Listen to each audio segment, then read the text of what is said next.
Morning students. कल हम लोगों ने बौद्धकालीन शिक्षा के बारे में अध्ययन किया था। उसकी उद्देश्य क्या थे बौद्धकालीन शिक्षा की, उसकी विशेषताएं क्या थी और उससे संबंधित तमाम बातों के बारे में हमने पढ़ा। आज हम लोग उस बौद्धकालीन शिक्षा का मूल्यांकन करेंगे, उसमें क्या विशेषताएं थी और उसमें क्या खामियां थी, कौन से दोष थे जिसकी वजह से बौद्धकालीन शिक्षा में की आलोचना भी होती है। तो सबसे पहले हम बौद्धकालीन शिक्षा के गुणों के बारे में अध्ययन करेंगे। बौद्धकालीन शिक्षा के क्या गुण थे या क्या उसकी विशेषताएं थी। पहला था बौद्धकालीन शिक्षा के गुणों में केंद्रीय प्रशासन। जैसे मैंने बताया था वैदिक कालीन शिक्षा का ये एक सबसे बड़ा दोष था कि वैदिक कालीन शिक्षा सिर्फ गुरुओं के हाथ में ही केंद्रित थी, जबकि यहाँ पर बौद्धकालीन शिक्षा में शिक्षा पर संघों का अधिकार हो गया था। ऐसी स्थिति में एक समान प्रशासन के लिए संघ की शिक्षा व्यवस्था थी और केंद्रीय प्रशासन का उस पर अधिकार था। नंबर 2 बौद्धकालीन शिक्षा का गुण है वो है सभी को शिक्षा का समान अधिकार। अर्थात बौद्धकालीन शिक्षा में प्रत्येक व्यक्ति को, प्रत्येक नागरिक को या प्रत्येक बच्चे को शिक्षा प्राप्त करने का समान अधिकार था। किसी भी छात्र के साथ, किसी भी समुदाय के साथ, किसी भी जाति के साथ, किसी भी धर्म के साथ किसी भी प्रकार का भेदभाव नहीं किया जाता था। तीसरा गुण है इसका निःशुल्क शिक्षा। जैसे वैदिक काल में प्राथमिक शिक्षा निःशुल्क होती थी, ठीक उसी प्रकार से बौद्ध काल में या बौद्धकालीन शिक्षा में जो प्राथमिक शिक्षा थी वो निःशुल्क थी। किसी भी व्यक्ति से, किसी भी छात्र से किसी भी प्रकार का शुल्क वसूला नहीं जाता था। इस प्रकार बौद्धकालीन शिक्षा क्या थी, निःशुल्क थी। अगला है भव्य शिक्षण संस्थाओं का निर्माण। मैंने बताया था वैदिक काल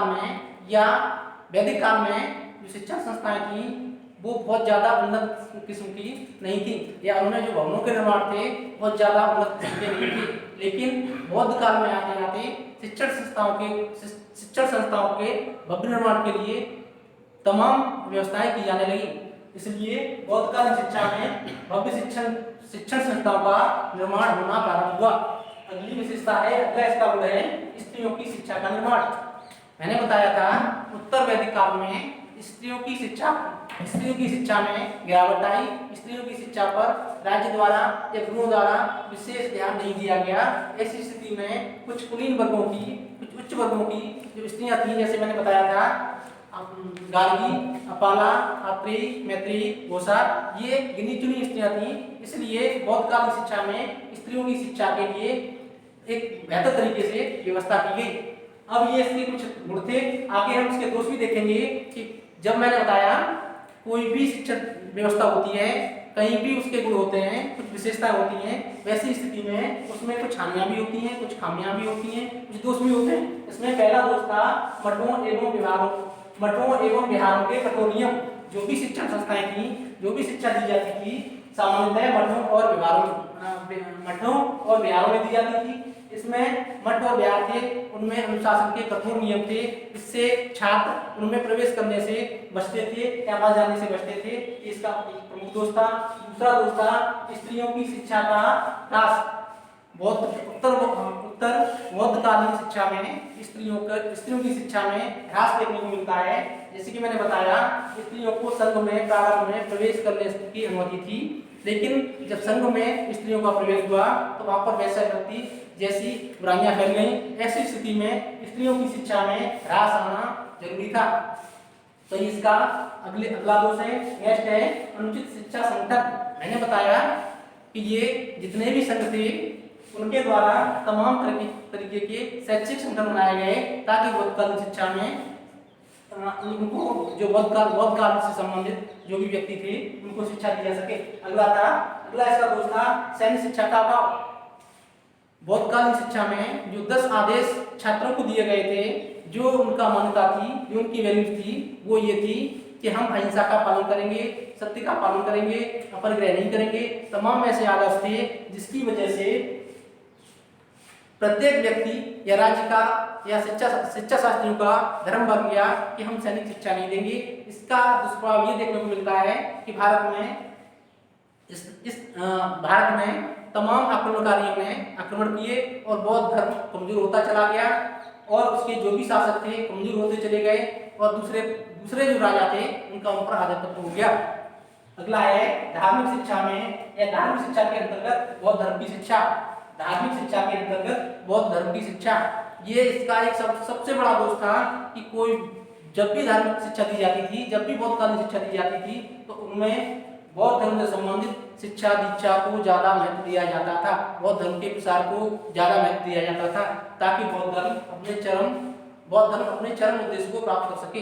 ये कुछ खामियां थी बौद्ध धर्म की जो मैंने बताई। इस प्रकार हमने बौद्ध धर्म का मूल्यांकन किया, बौद्ध धर्म की जो शिक्षा थी, बौद्धकालीन शिक्षा थी, उसका मूल्यांकन किया, हमने उनके सारे पहलुओं को देखा। इसके बाद आप इन सारी चीजों का स्क्रीनशॉट ले लें या इसको नोट डाउन कर लें।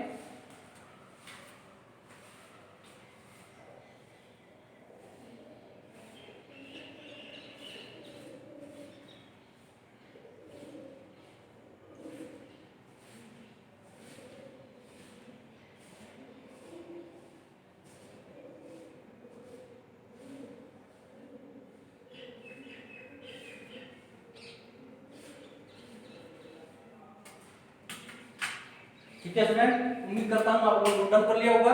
आगे बढ़ेंगे हम लोग।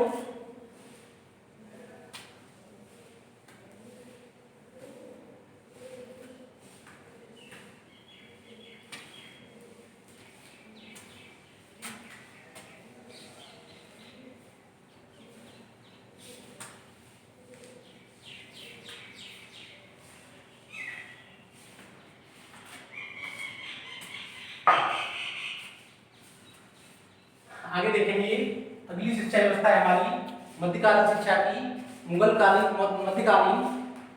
इसमें देखेंगे मुस्लिम कालीन शिक्षा व्यवस्था। मुस्लिम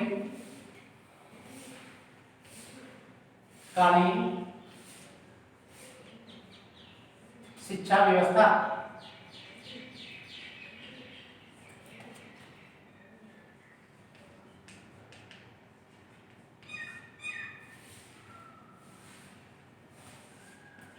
इसको देख लेते हैं हम।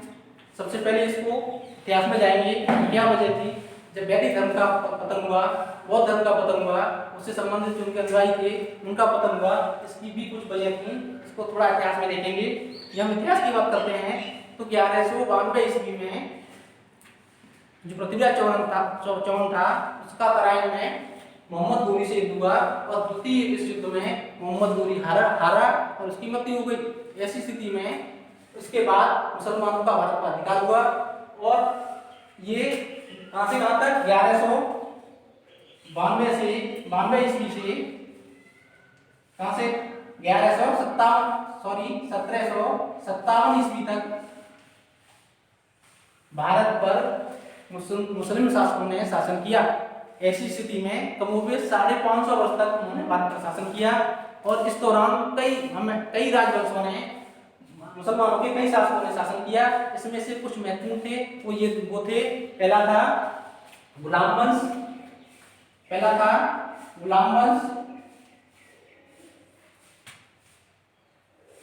दूसरा था खिलजी वंश, तीसरा था तैयब वंश,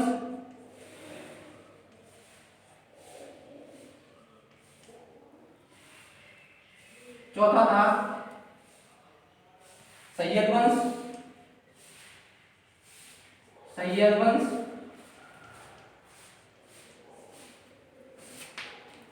पांचवा था लोधी वंश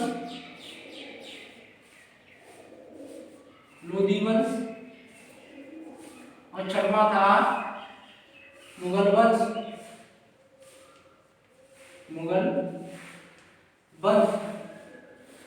यही 6 वंश प्रमुख रूप से थे। हालांकि इसमें और भी छोटे छोटे राजा हुए, लेकिन हम समग्र रूप से बात करेंगे, बड़े राजाओं की बात करेंगे तो यही 6 राजवंश थे जिन्होंने भारत पर प्रमुख रूप से शासन किया।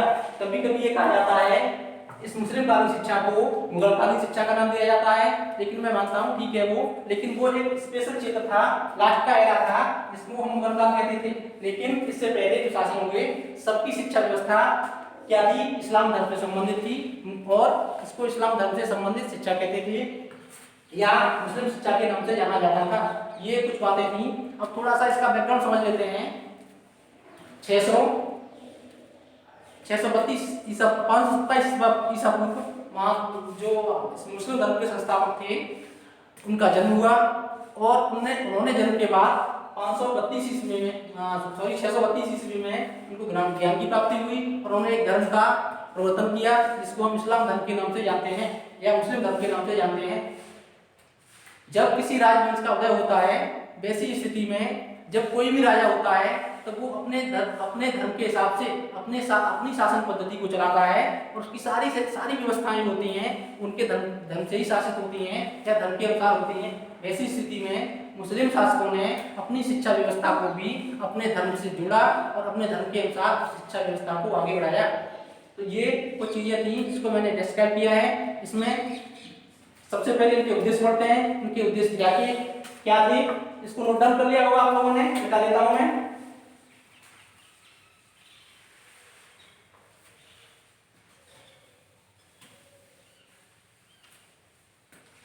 सबसे पहले देखते हैं ज्ञान का प्रसार। नंबर 1 बात होती है ज्ञान का प्रसार।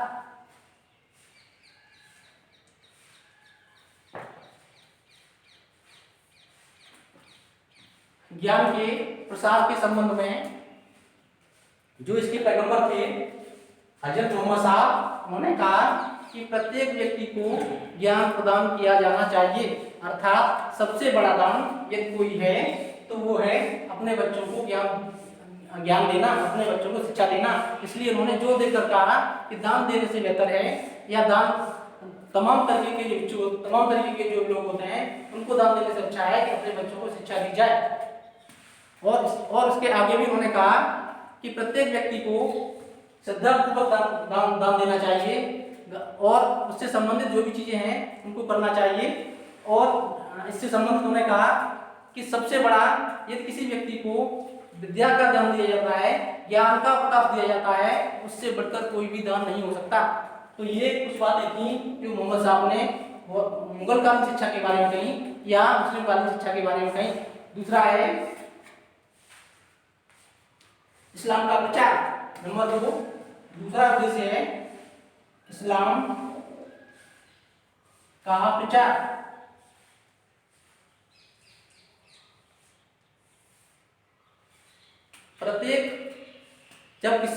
प्रत्येक धर्म का लक्ष्य होता है, उद्देश्य होता है अपने धर्म का प्रसार करना। इसलिए प्रत्येक शासक अपने धर्म का प्रसार करना चाहता है और धर्म के प्रसार करने के लिए सबसे अच्छा माध्यम शिक्षा व्यवस्था होती है। अर्थात शिक्षा व्यवस्था के माध्यम से धर्म का प्रसार किया जा सकता है। इसलिए मुस्लिम कालीन जो शासक थे या मुगल कालीन जो शासक थे वो महत्वाकांक्षी थे। वो चाहते थे कि हम हिंदू धर्म को समाप्त करें, अपने धर्म का आधिपत्य करें और जो भी अन्य धर्म के लोग हैं उनको ज्यादा से ज्यादा मुस्लिम धर्म ग्रहण कराएं, इस्लाम की शिक्षा उनको दी जाए। अगला उद्देश्य है नंबर 3 मुस्लिम संस्कृति का प्रसार। मुस्लिम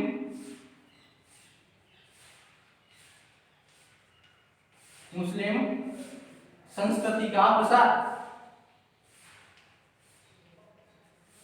मुस्लिम संस्कृति का प्रसार।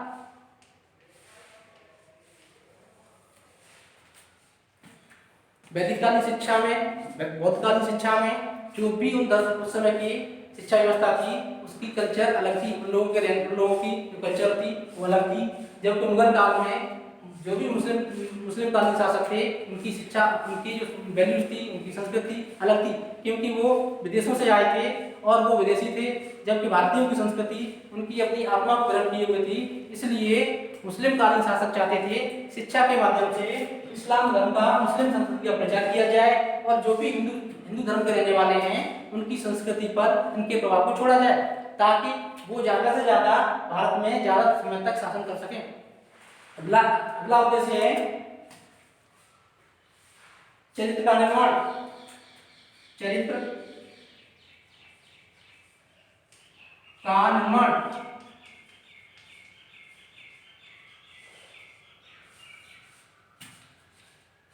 शिक्षा के प्रत्येक कालखंड में चरित्र के निर्माण पर सबसे ज्यादा जोर दिया गया था। मैंने बताया इससे पहले वैदिककालीन शिक्षा में सबसे पहले कौन सा संस्कार होता था? विद्यारंभ संस्कार होता था। विद्यारंभ संस्कार।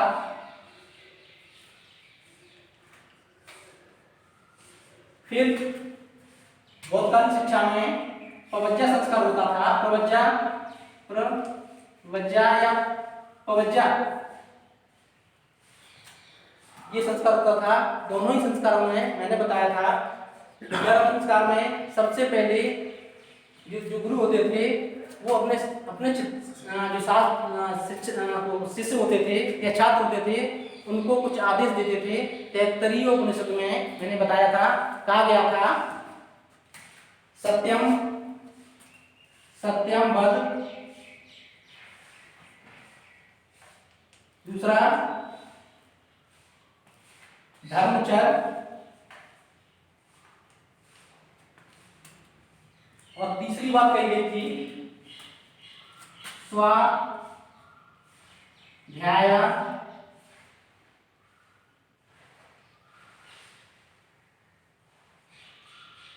प्रमादय। अर्थात तैत्तरीय उपनिषद में छात्रों को गुरुओं द्वारा उपदेश दिया जाता था कि हे शिष्य, तुम सदैव सत्य बोलना, धर्म का पालन करना और स्वाध्याय में कभी भी आलस्य मत करना या प्रमाद मत करना। जो कार्य हमने किए हैं अर्थात जो अच्छे कार्य हमने किए हैं तुम उन्हें करना और उन्हीं को आगे बढ़ाना। ठीक वैसे ही मैंने बताया था पवज्जा संस्कार में गुरु जो सामने होते थे या श्रमण होते थे, जो शिष्य होते थे, उनको 10 आदेश देते थे। 10 आदेशों के अंतर्गत भी ऐसी शिक्षा की बात कही गई थी। उसमें से कुछ बताए थे मैंने, सत्य, अहिंसा, चोरी न करना, जो भी जरूरत है उससे ज्यादा भिक्षा न मांगना, भिक्षा में जो मूल्यवान वस्तुएं होती हैं सोना चांदी आदि कीमती धातु में उनको ग्रहण न करना, विलासतापूर्ण कार्यों में संलग्न न रहना। ये तमाम आदेश थे जो क्या थे, चरित्र को पुष्टि करते थे, चरित्र निर्माण की पुष्टि करते थे ताकि छात्रों का चरित्र मजबूत बन सके और मानसिक रूप से छात्र मजबूत हो सके। तो ये चरित्र के संबंध में कुछ उद्देश्य थे। अगला उद्देश्य था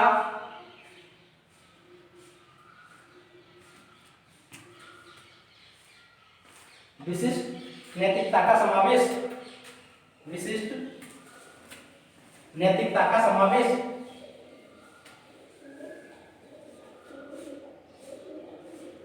विशिष्ट नैतिकता,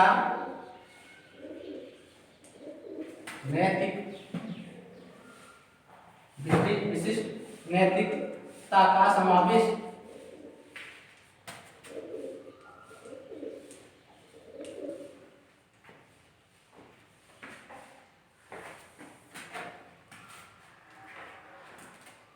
किसी भी धर्म में या किसी भी राजा के द्वारा किसी भी धर्म से संबंधित शिक्षा की व्यवस्था की जाती है, वो अपने धर्म से संबंधित तमाम तरीके के मानवीय वैल्यूज होते हैं, मानवीय मूल्य होते हैं, मानवीय संस्कृति होती है या चरित्र से संबंधित जो भी विशेषताएं होती हैं उनको अनिवार्य रूप से शामिल करता है।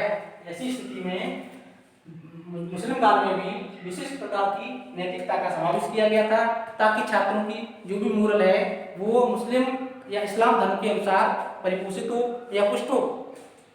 अगली विशेषता, अगला इसका उद्देश्य है सांसारिक। अगला उद्देश्य है सांसारिक ऐश्वर्य की प्राप्ति। सांसारिक, अगला उद्देश्य सांसारिक, नंबर डालना आप लोग,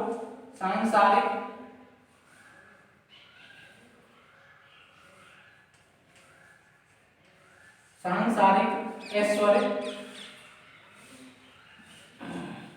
की प्राप्ति।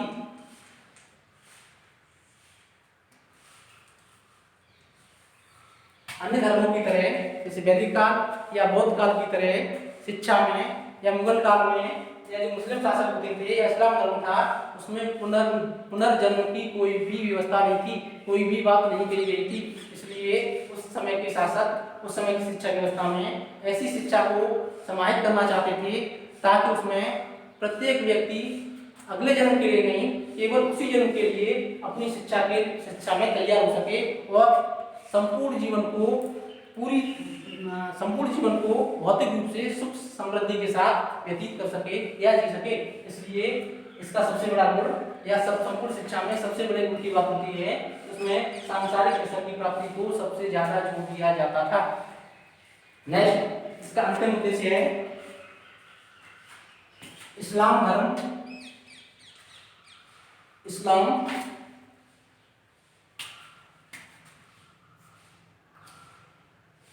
इस्लाम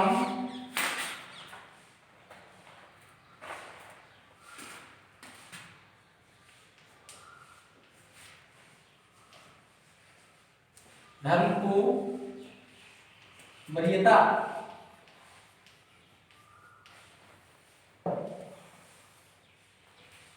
कोई भी शासक जब अपनी शिक्षा पद्धति को शुरू करता है, वैसी स्थिति में वो चाहता है उसके धर्म को वरीयता दी जाए। और खास तौर से उस समय तो जो भी शासक होते थे वो शिक्षा व्यवस्था में वैदिक कालीन शिक्षा या बौद्ध कालीन शिक्षा पर अपने धर्म को वरीयता देते थे और अपने धर्म को अन्य धर्म से श्रेष्ठ मानते थे। तो ये कुछ मुस्लिम कालीन शिक्षा थी या इस्लाम धर्म की शिक्षा थी, उसमें कुछ उद्देश्य थे जिनको मैंने डिस्क्राइब किया है, इसको एक्सप्लेन किया है। आगे हम लोग मुस्लिम कालीन शिक्षा की विशेषताओं के बारे में अध्ययन करेंगे।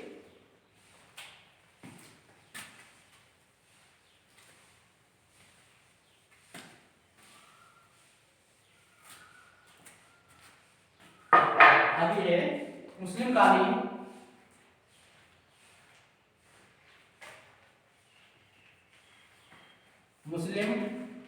कालीन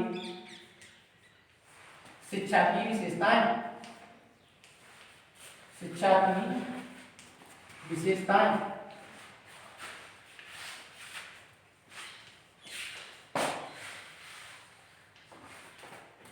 मुस्लिम कालीन शिक्षा में अनेकों विशेषताएं थी। हम कुछ विशेषताओं को जो महत्वपूर्ण है यहाँ पर उन पर प्रकाश डालेंगे। नंबर 1 विशेषता थी, सबसे पहले ये विशेषता थी, इसको देखते हैं।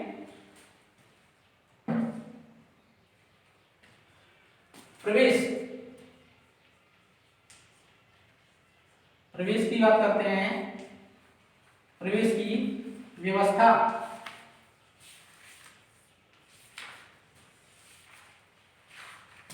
इसको हम दो तरीके से देखेंगे। प्रवेश को सबसे पहले जैसे बौद्धकालीन शिक्षा में संस्कार प्रवज्ञा संस्कार होता था, ठीक वैसे ही जो वैदिक शिक्षा थी उसमें समता संस्कार होता था या विद्यारंभ संस्कार होता था छात्र को प्रवेश दिलाने के लिए। और यहाँ पर क्या होता था, यहाँ पर एक संस्कार होता था जिसका नाम था बिस्मिल्लाह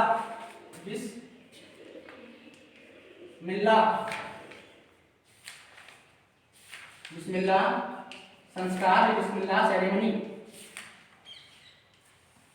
इसको समझ लेते हैं। बिस्मिल्लाह था क्या?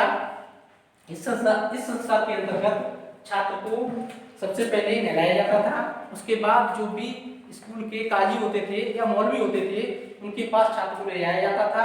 छात्र को आयतों का सबसे पहले आयतों की जानकारी दी जाती थी। यदि छात्रों को वो आयतें पढ़ना नहीं आता था तो जो मौलवी होते थे या जो मैंने बताया मौलवी होते थे उनको छात्रों से केवल आयतों को दोहराने के लिए कहा जाता था। यदि इसमें भी छात्र सक्षम नहीं होते थे, वैसी स्थिति में वो क्या करते थे, केवल बिस्मिल्लाह शब्द को दोहराने के लिए कहते थे और छात्र बिस्मिल्लाह शब्द को दोहराते थे। इस सब के अंतर्गत सबसे महत्वपूर्ण ये था इस संस्कार में या इस सेरेमनी में, जब छात्र 4 वर्ष 4 माह और 4 दिन का हो जाता था तभी इस संस्कार को ग्रहण करने के योग्य होता था। इन सारी औपचारिकताओं को पूर्ण करने के बाद छात्र को औपचारिक रूप से काजी या मौलवी द्वारा छात्र मान लिया जाता था और उसकी शिक्षा प्रारंभ कर दी जाती थी। अगला है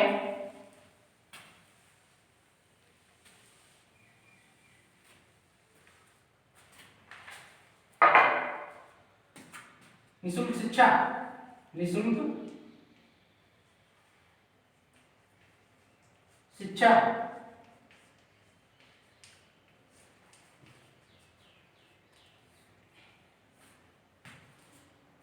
पूर्व की भांति, वैदिककालीन शिक्षा की भांति, बौद्धकालीन शिक्षा की भांति इस काल में भी, या इस्लाम मुगल काल में भी, या मुस्लिम काल में भी शिक्षा निःशुल्क थी। प्रत्येक वर्ग के छात्र को शिक्षा अनिवार्य रूप से मुफ्त दी जाती थी। किसी भी छात्र से किसी भी प्रकार का शुल्क नहीं वसूला जाता था। ये इसकी दूसरी विशेषता हुई, सॉरी दूसरी विशेषता। अब तीसरी विशेषता थी, उसको देखेंगे। कक्षा नायक पद्धति, कक्षा नायक, कक्षा नायकी पद्धति पूर्व की शिक्षा व्यवस्था की भांति इस शिक्षा व्यवस्था में भी मॉनिटोरियल सिस्टम या कक्षा न्यायिक पद्धति को ही अपनाया गया था, क्योंकि उस समय किसी भी प्रकार की प्रशिक्षित संस्थाएं थी नहीं, शिक्षकों का अभाव था। ऐसी स्थिति में शिक्षण कार्य अनवरत रूप से चलता रहे और शिक्षकों के जब जब कभी भी शिक्षक क्लास में या मौलवी या काजी क्लास में ना हो, वैसी स्थिति में किसी भी प्रकार की शिक्षण कार्य बाधा ना हो, तो इसलिए क्लास के सबसे चतुर, सबसे विद्वान और सबसे होशियार छात्र को पढ़ाने के लिए प्रेरित किया जाता था। वो छात्र शिक्षकों की या मौलवी की अनुपस्थिति में शिक्षण कार्य करते थे। इससे दो लाभ होते थे। पहला तो शिक्षण कार्य बाधित नहीं होता था, दूसरा छात्र पढ़ाते पढ़ाते एक ट्रेंड शिक्षक की भांति प्रशिक्षित हो जाता था। अगली विशेषता है, इसको देखेंगे।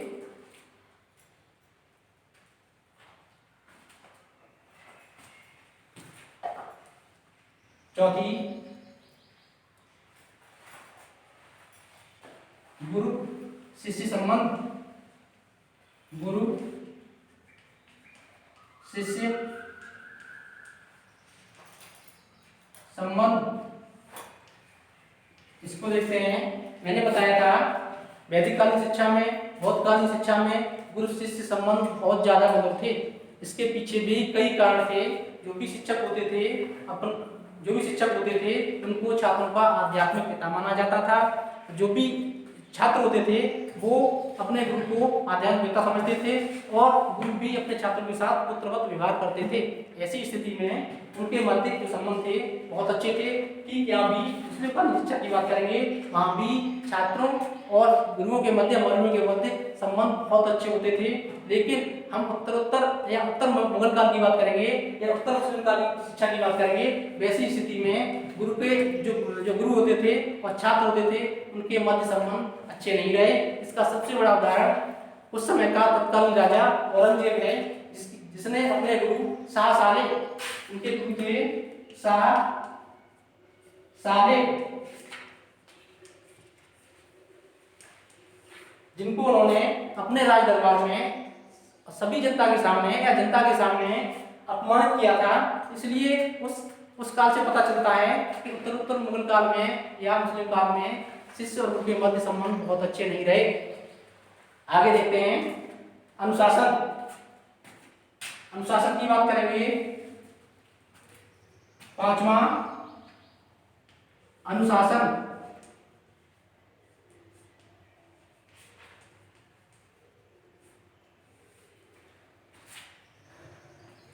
मैंने बताया कि इस काल में जो भी मुगल काल था उसमें अनुशासन बहुत अच्छा था। कोई भी छात्र, जो भी विद्यालय के नियम होते थे, जो भी मकतब या मदरसे होते थे, उनके नियम होते थे, उनके पालन में या उनके निर्देशों में विधान डालता था या उनका पालन नहीं करता था तो उनको कठोर दंड दिया जाता था। यहाँ तक कि उन छात्रों को मुर्गा बनाने की प्रथा, मुर्गा बनाना, कोड़े लगाना,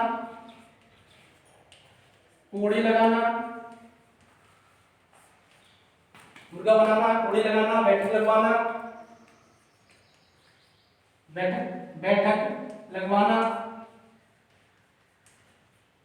तथा अन्य शारीरिक कठोर दंड दिए जाते थे। तो इसलिए जब कोई छात्र मुगल काल में शिक्षा में किसी भी प्रकार का कोई बाधा डालता था या अनुशासन को तोड़ता था, वैसी स्थिति में उनको कठोर दंड दिया ही जाता था।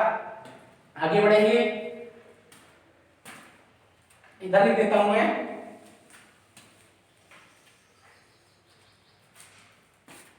परीक्षाएं। छठवां, परीक्षा प्रणाली। परीक्षा प्रणाली या एग्जामिनेशन सिस्टम। एग्जामिनेशन सिस्टम, इसकी बात करेंगे तो संपूर्ण मुगल काल में जो शिक्षण विधियां थी, परीक्षा प्रणाली थी, सॉरी परीक्षा प्रणाली थी, वो कैसी थी? मौखिकी थी। मौखिक थी तो इसके अंदर क्या होता था, जैसे पूर्व में था वैसे यहाँ भी था। छात्र को कक्षोन्नति तभी दी जाती थी जब वो पहली क्लास का जो पूर्व क्लास थी उसके संपूर्ण कार्य में कक्ष हो जाता था। लेकिन उत्तर वैदिक कालीन शिक्षण, उत्तर मुगल कालीन शिक्षण व्यवस्था में क्या था, परीक्षाओं को लिखित रूप में भी किया जाता था, अर्थात लिखित परीक्षाएं ली जाती थी।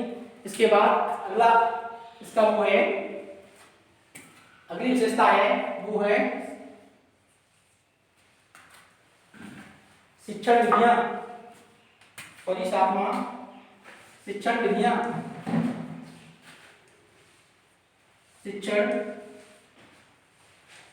विधियां, टीचिंग मेथड्स की बात करेंगे।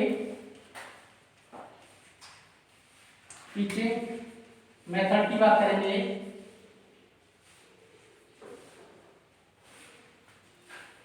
शिक्षण विधियां पूर्व की भांति, पूर्वकालीन शिक्षा व्यवस्था थी उसकी भांति मौखिकी थी। इनमें भी सबसे ज्यादा जो जोर दिया जाता था वो लेक्चर मेथड, जिसके द्वारा हम लोग पढ़ा रहे हैं, पढ़ते हैं मोस्टली हायर एजुकेशन में, वो था।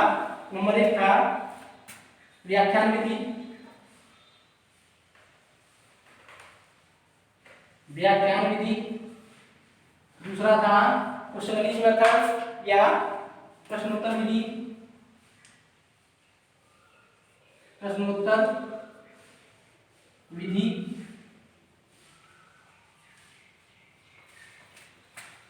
तीसरी थी वाद विवाद विधि। वाद विवाद विधि।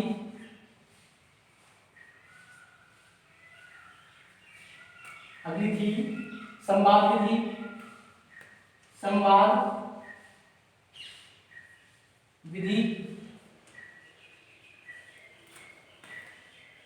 तर्क विधि।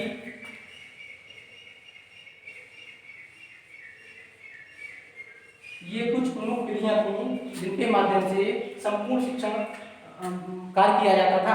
इसमें अगला है उपाधियां।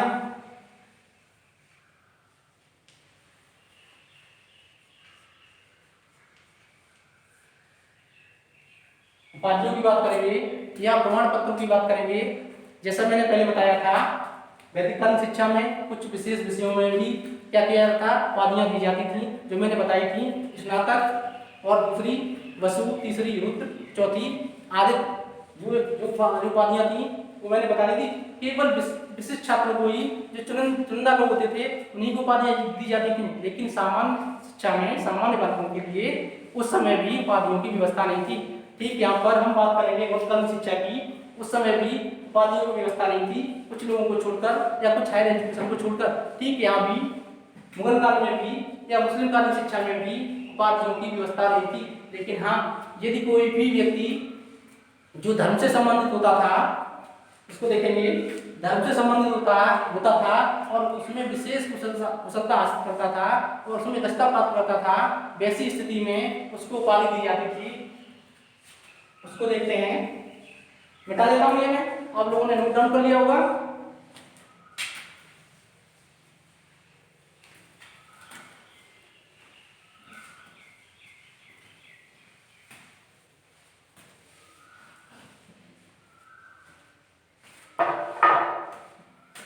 जो धर्म से संबंधित जो उपाधि होती थी, संबंधित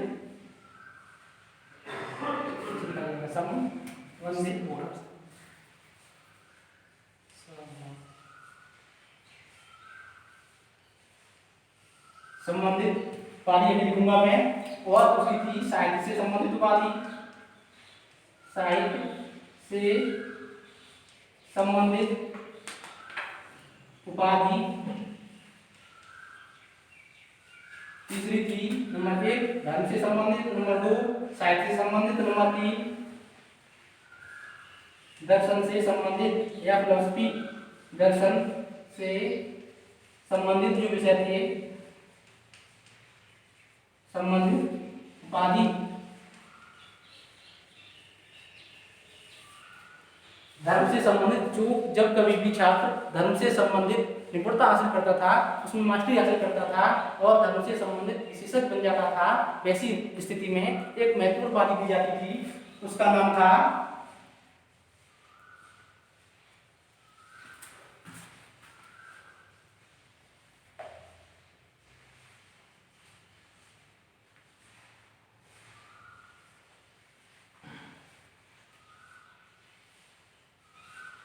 आमिल। वो उपाधि थी, वो थी आमिल।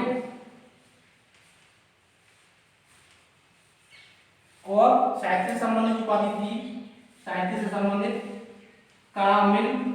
दो शब्दों को इस्तेमाल किया जाता था यहाँ, कामिल या काबिल।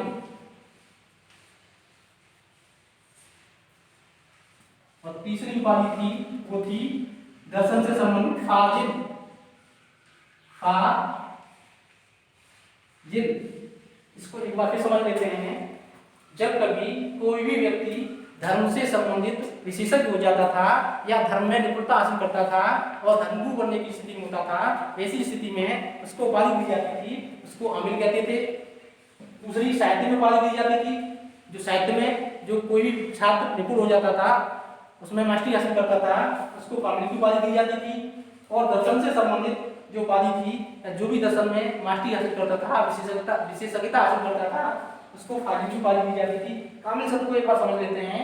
हम आज भी हम लोग आलोचनात्मक रूप में जब किसी की वोटिंग करते हैं या आलोचना करते हैं, वैसी स्थिति में कहते हैं तो बहुत बड़ा काबिल है। इसका तात्पर्य ये था कि उस समय साहित्य में जो भी विद्वान होते थे, उनको क्या उपाधि दी जाती थी? काबिल दी जाती थी। इसीलिए आज जिनकी भी आलोचना की जाती है, वो साहित्य से संबंधित विद्वान होते हैं, उनसे ही की जाती है ताकि उनकी आलोचना की जा सके। तो ये कुछ विशेषताएं थी और आगे आप लोग चाहें तो मैं और थोड़ा सा कंटिन्यू करूं, नहीं तो मैं आगे बढ़ूं।